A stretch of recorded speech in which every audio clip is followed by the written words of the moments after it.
Bon bah j'ai crevé dans la montée de mon village là tout en bas dans la ligne droite. Je sais pas avec quoi mais super. Heureusement que c'est 1,7 km de côte hein, et puis encore 500 mètres jusqu'à mon portail. De toute façon j'ai de l'assistance, hein, j'accélère en assistance 1 mais des fois il accélère trop fort. Donc bah, voilà, ça va être super pour changer le pneu. Et donc j'ai crevé en bas de mon village, là en bas de la côte qui fait 1,7 km dans la ligne droite. Je sais pas avec quoi, mais super. J'étais obligé de descendre. Puis bah, je me sers de la distance 1. Alors, j'ai fait 57 km 400 en 1h35 en 35,9 de moyenne, mais j'ai fait beaucoup de tout-terrain et pas à grande vitesse.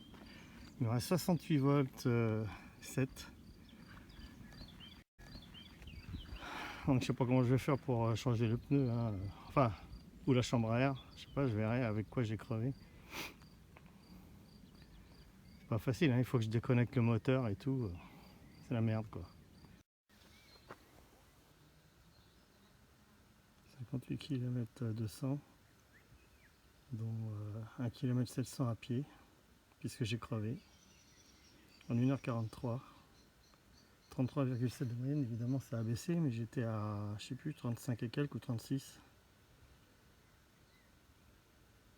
17 degrés. J'ai atteint la vitesse de 92,2 km/h en vitesse de pointe normalement.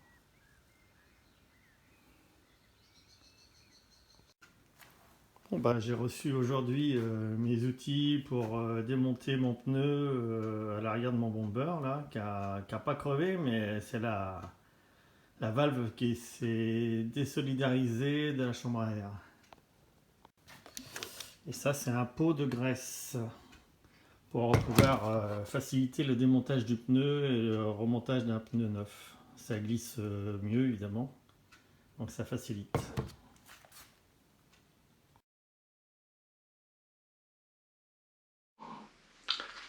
Salut les amis, j'espère que vous allez tous bien.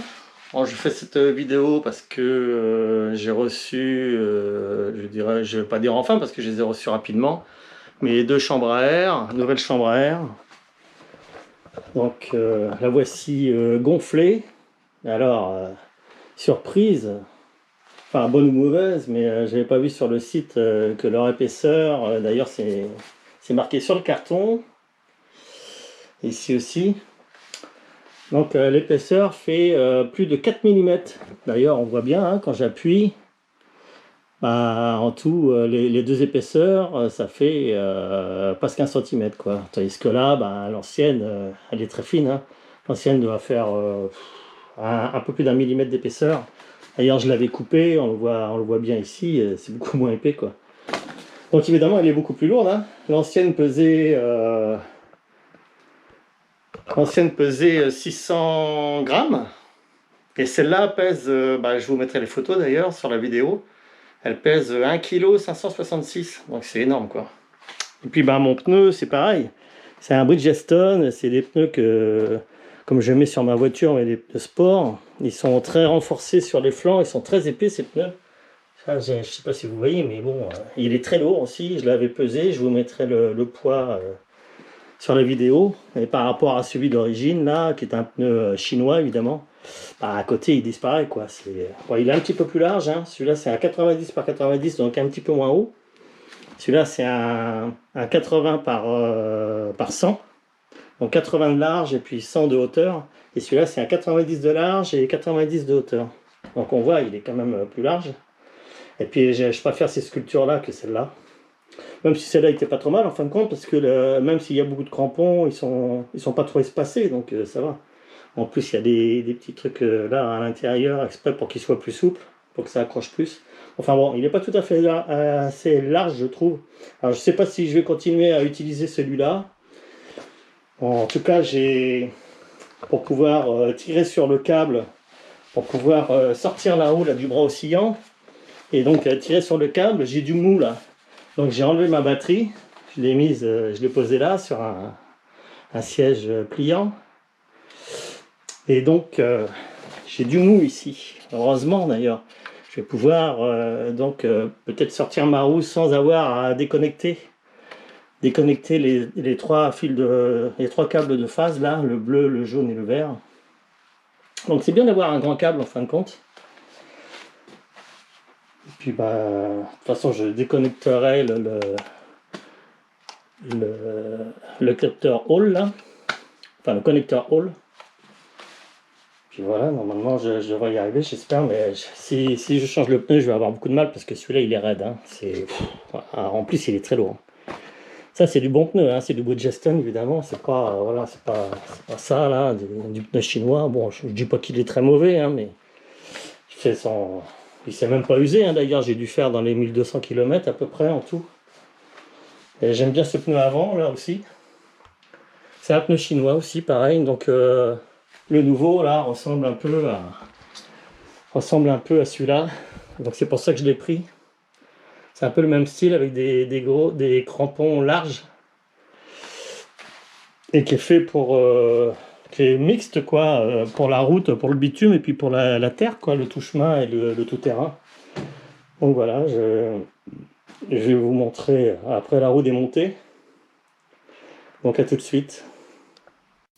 Bon, puis je viens de sortir ma batterie là pour pouvoir tirer sur le câble d'alimentation du moteur qui se trouve ici. J'avais mis en rond là, donc ça va me donner du mou. J'espère que j'arriverai à changer le pneu en sortant la roue. Puis ça va me permettre de refixer mon transformateur là qui bambouille dans tous les sens là. Oui. C'est pour mes phares et compagnie quoi, klaxon, etc.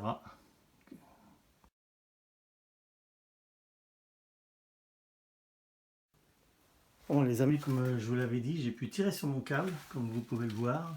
Donc voilà.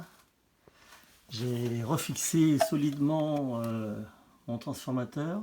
J'ai pu tirer un câble ici pour alimenter mon feu. Vous pouvez le voir, mon feu fonctionne. Et donc je l'alimente ici. Je l'ai branché sur mon display. Et quand je veux l'éteindre, voilà. Et là il est éteint.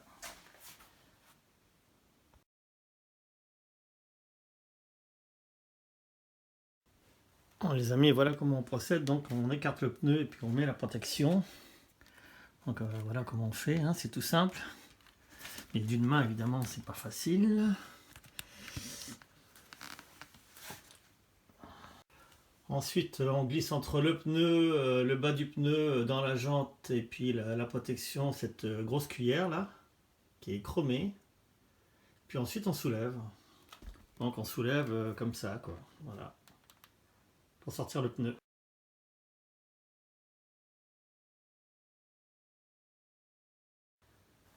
Bon, j'ai enlevé la cuillère du milieu. Et bien évidemment, je savais déjà démonter un pneu et le remonter, hein, mais bon, je voulais savoir choisir le bon matériel sur Amazon et donc j'ai vu ce didacticiel là. Et contrairement à lui, je n'ai pas du tout abîmé avec les cuillères les protections. Alors peut-être que ces protections jaunes là sont peut-être plus fines d'un côté, mais peut-être plus solides, je sais pas. Il faudrait que j'essaie les bleus qui sont fournis avec les cuillères. Et ça va tout seul là.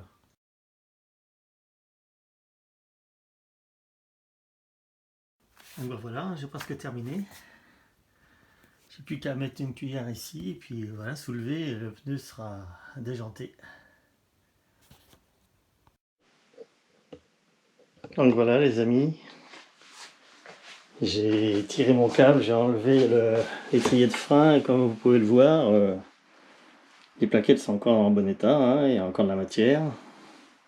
Donc j'ai du mou, hein, normalement je devrais pouvoir changer mon pneu sans avoir à enlever tous ces raccordements là, parce que je suis obligé d'enlever les raccordements de la batterie et ça m'embête parce qu'il y a toujours cet arc électrique là. En plus si je tatillonne pour le dévisser par exemple ou le fil négatif ou le fil positif, je peux faire un arc électrique à chaque fois, donc parce que en réalité le contrôleur a des condensateurs qui sont chargés tout le temps, donc quand ça fait une étincelle à chaque fois qu'on raccorde, ça se décharge.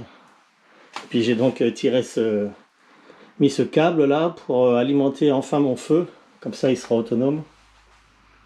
Et raccorder donc sur mon display, ici. On peut alimenter un téléphone aussi, on peut recharger un téléphone. Donc on appuie longtemps sur ce bouton là. Et là, vous voyez ce logo là. Et donc mon feu est en charge. Voilà.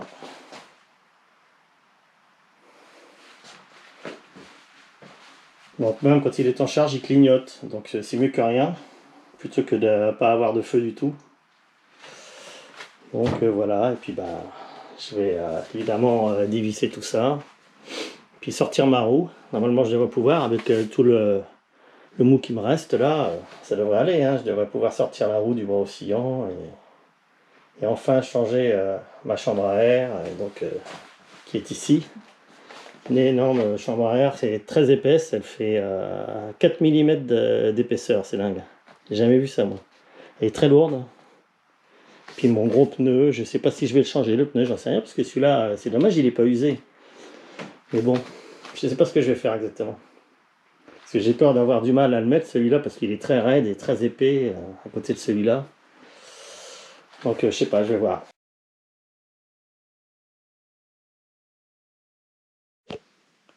Bon voilà, impeccable. J'ai pu démonter la roue facilement. Donc voilà.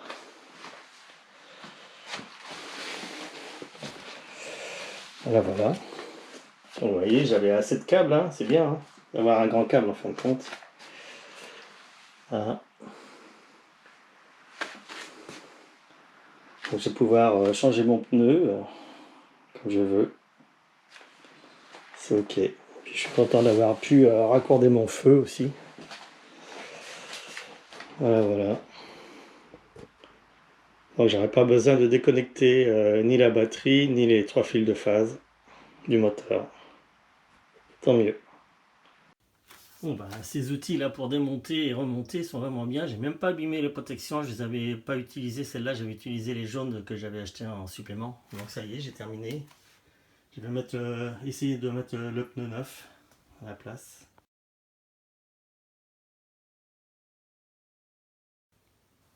Donc, vous voyez, on voit bien la différence entre les deux pneus. Hein. Celui-là fait 9 cm et celui-là fait 7,5. C'est même pas un 80 d'ailleurs. Donc voilà, ça sera vraiment un pneu de moto cette fois-ci.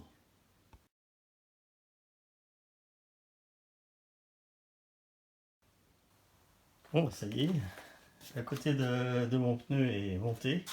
J'ai coincé la première clé ici, là-dedans, dans la béquille. Puis après, j'ai fait petit à petit avec les protections, hein, comme d'habitude.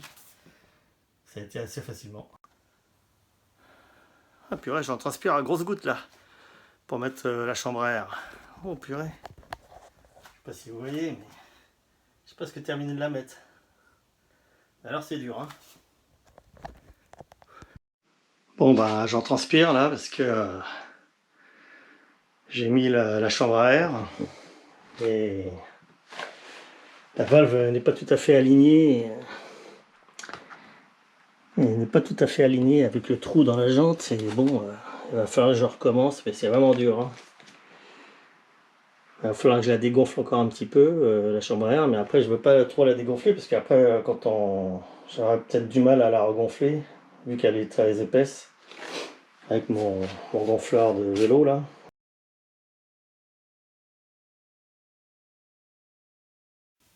Bon ça y est, je suis quand même arrivé à mes fins, j'ai presque monté le pneu et il fallait que je monte le pneu en réalité pour faire ressortir la valve. J'ai laissé tomber le pneu sur le sol du côté de la valve, puis ça l'a fait ressortir et voilà, j'ai pu mettre l'écrou.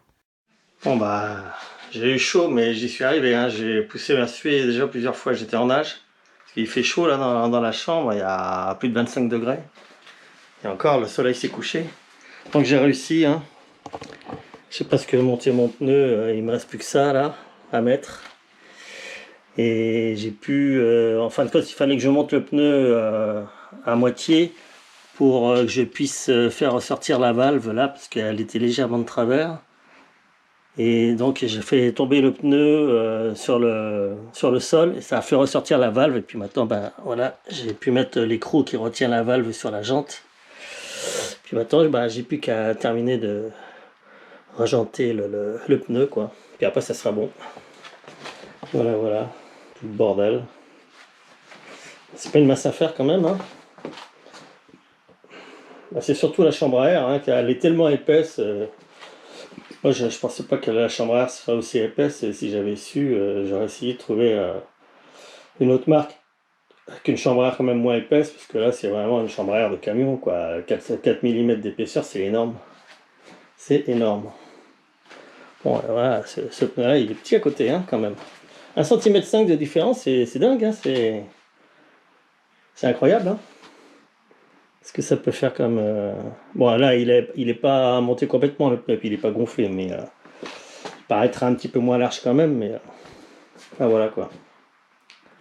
Donc je vais continuer à monter. Bon, c'était tellement dur à la fin que j'étais obligé d'utiliser les cuillères comme ça sans protection. J'ai juste abîmé un tout petit peu la jante là, mais enfin c'est rien, un petit coup de peinture, puis c'est bon. J'ai plus que cette partie là à mettre là, toute petite, ça va être dur. Bon, je suis en train d'utiliser 2 serre-joints là, normalement ça devrait marcher.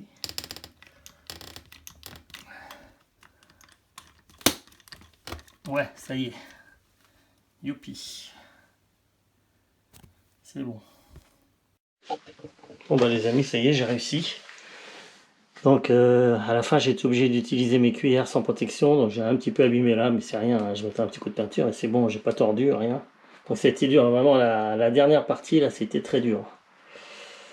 Et donc j'ai réussi quand même, et j'ai utilisé 2 serre-joints, j'ai utilisé ça, ces 2 serre-joints là, pour pour serrer le pneu, puis le rentrer dans la jante. Donc ça y est, j'ai réussi mon coup. Hein. Maintenant j'ai plus qu'à remonter la roue et c'est bon. Hein. Voilà, bah, ça aurait été dur en tout cas. Ça aurait été dur.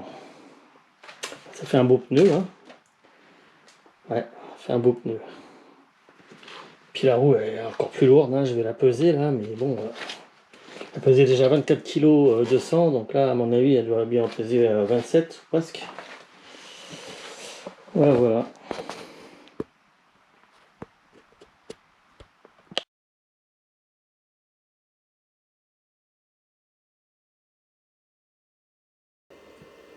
Bon bah mon bumper est en charge, donc voilà ce que j'ai fait, hein. J'ai mis des rivesans partout, donc tout est net, ma batterie est bien bloquée, voilà.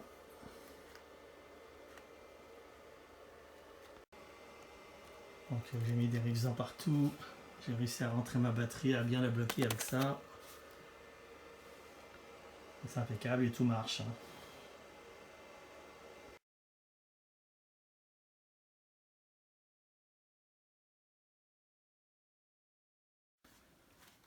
Salut les amis, comme vous voyez, ma batterie n'est pas trop descendue. Depuis que j'ai fait mon dernier ride, j'ai 66,3 volts. Et je voulais vous montrer ce que c'est qu'un vrai frein moteur.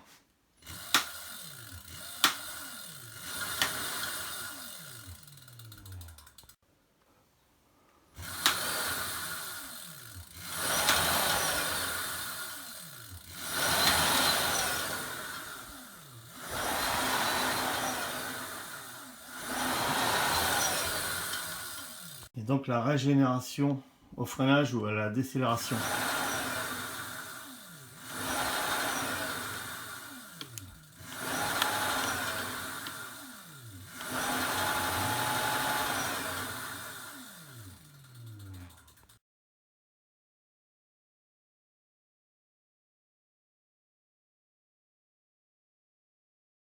Voici ce que j'ai eu dans ma boîte aux lettres. Et évidemment, j'ai regardé la boîte sur le dessus, mais je n'ai pas regardé sur le côté. Et ce sont bien sûr mes freins. C'est marqué Tektro Brake System. Donc ça y est, je les ai enfin reçus. J'avais été informé sur l'acheminement. Oui, donc j'avais appris que les Chinois là, commençaient à se déconfiner un peu. Là, donc la livraison a été débloquée. Donc voici les freins. Alors Tektro, c'est vraiment une super marque. En plus, ils sont super sympas parce qu'ils m'ont fourni les disques aussi. Donc ce sont de nouveaux étriers 4 pistons. Ils sont vraiment super. En plus, ils me les ont mis en noir. C'est bien parce que je les avais vus en un espèce de gris métallisé. Ah, c'était un espèce de gris bleu métallisé. Donc ça n'aurait pas du tout été avec mon bomber.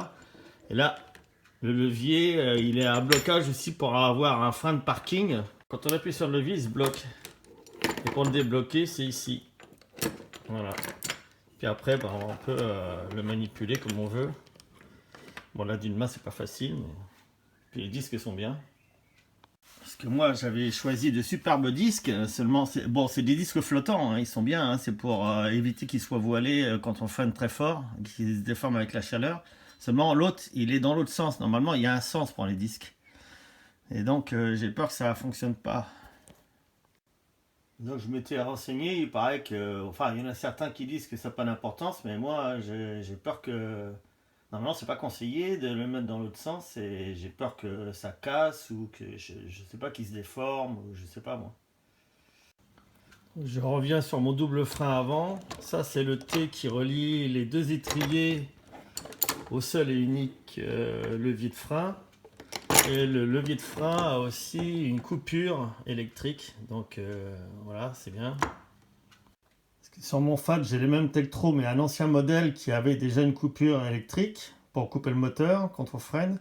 Et là, j'étais obligé de rajouter un truc magnétique. Et quand on écarte l'aimant, ça coupe l'alimentation du moteur. Bon, eh bien, j'ai fixé les capteurs pour couper l'alimentation du moteur de chaque côté. Donc quand je freine, eh bien, ça coupe. Comme vous pouvez le voir, voilà, ça s'allume. Et là pareil. Et quand j'accélère et que je freine, ça arrête le moteur. C'est pareil de l'autre côté. Super. Donc j'ai du frein moteur maintenant. En haut, ce sont les nouveaux étriers pour mon double freinage. Bon, des 4 pistons aussi comme les anciens. L'ancien est en dessous. Un petit peu plus gros peut-être.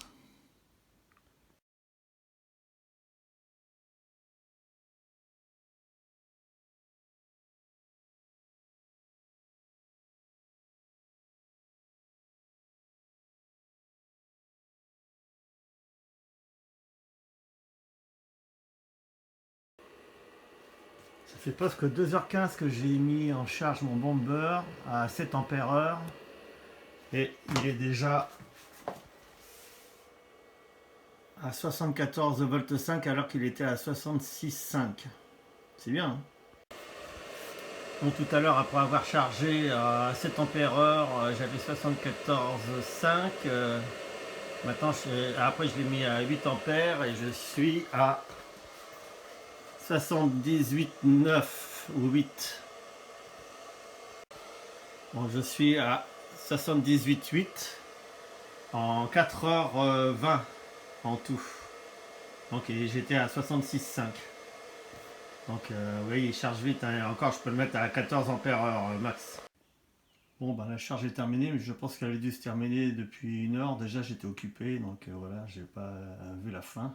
Donc je suis à 83,6 volts. Là, j'ai plus de frein moteur, c'est marrant. Je vous remontre mon bomber au soleil. Elle est bête, hein, quand même.